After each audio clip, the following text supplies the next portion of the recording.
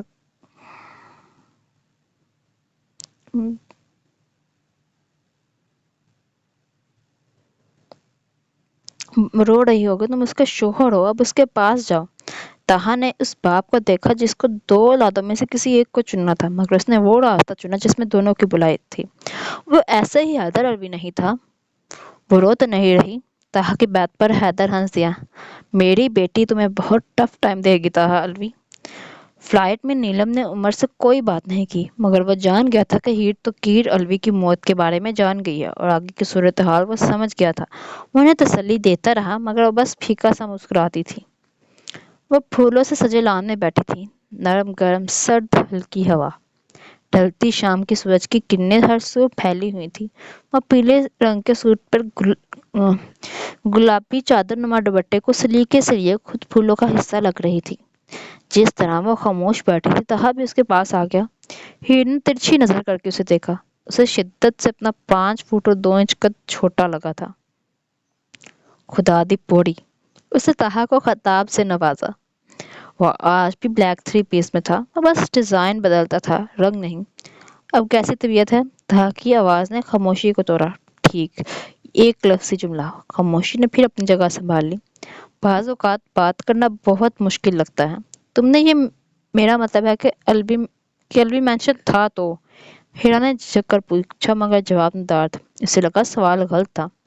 کئی منٹ وہ دونوں سامنے پھولوں کو دیکھتے رہے۔ تم مسٹر علوی کو بڑے ابو کیوں کہتی ہو؟ طاہا جانتا تھا مگر پھر بھی پوچھا۔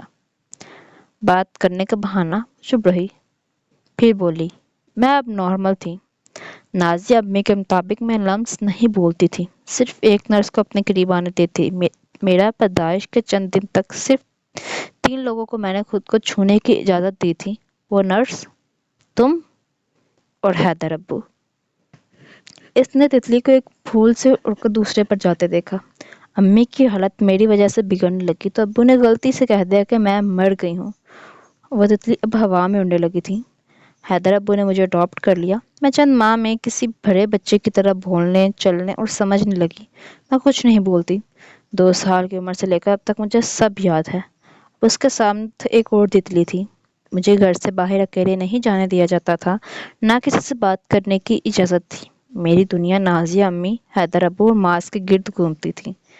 جب 4 سال کی ہوئی تو میری ماں نے مجھے دیکھ لیا۔ تب مجھے پتہ لگا کہ مجھے میری ہی ماں سے چھپایا جا رہا تھا۔ اب وہ تتلیاں ہوا کے ساتھ جھوم رہی تھی۔ جب انہوں نے مجھے دیکھا تو میں معاذ کا ہوم ورک کر رہی تھی۔ ایک 4 سال کی بچی جو اسکول نہیں جاتی، وہ جب 5ویں کلاس کے سم سالو کرے گی تو کوئی بھی شاکڈ ہوگا، پر میری ماں نے بات دل پر لے لی تھی اور ہاسپٹل پہنچ گئی۔ اس لیے ابو کو مجھے خود سے دور کرنا پڑا۔ میں نہیں مانی تو معاذ نے دھکے دے کر مجھے گھر سے نکال دیا تھا۔ وہ تتلیاں اڑتے اب نظروں سے دور جانے لگے۔ ہیر نے طاہا کی طرف دیکھا۔ اب مجھ سے رونے کی امید مت کرنا، میں ایک غم پر 2 دفعہ نہیں روتی۔ ہیر نے مسکرا کر کہا۔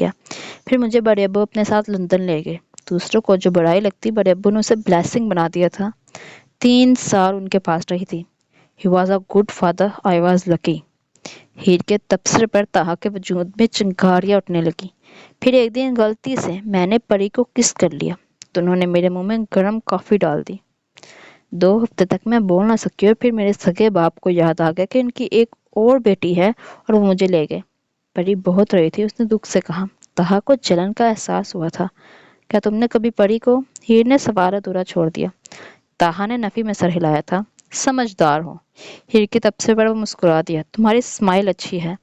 ہیر نے دل سے تعریف کی تھی۔ طاہا نے جانا کہ وہ دل کی بات بولتی ہچکچاتی نہیں تھی۔ خیر، پہلے حیدر ابو، پھر بڑے ابو، پھر اپنا گھر، پھر پھپھو اور تایا، اب تم۔ اس سب سے میں نے اتنا تو سیکھا ہے کہ 18 کے ہوتے ہی پہلا کام گھر خریدنے کا کرنا پڑے گا۔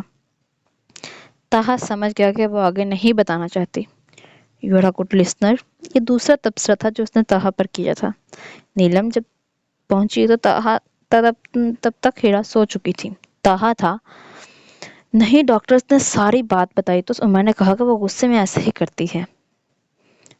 عمر کو ریسٹ کرنے کا بول کر وہ اپنی مینشن گئی تھی، مگر وہاں بھی شاہ نواز کو رونا شروع تھا کہ تاہا اس سے گدھوں کی طرح کام لے رہا ہے، جس پر رئیس الوی کا کہنا تھا کہ اسے تمہاری پہچان جو ہے، جس پر آبدار کلچ جاتی مگر بول نہ پاتی۔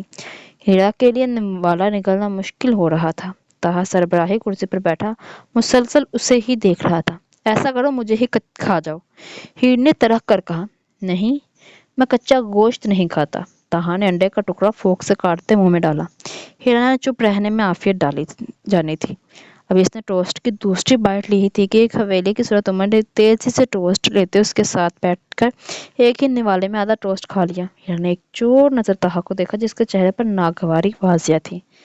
میرے پیارے بھائی، تم کب آئے؟ ہیرا نے جبراً مسکراتے کہا۔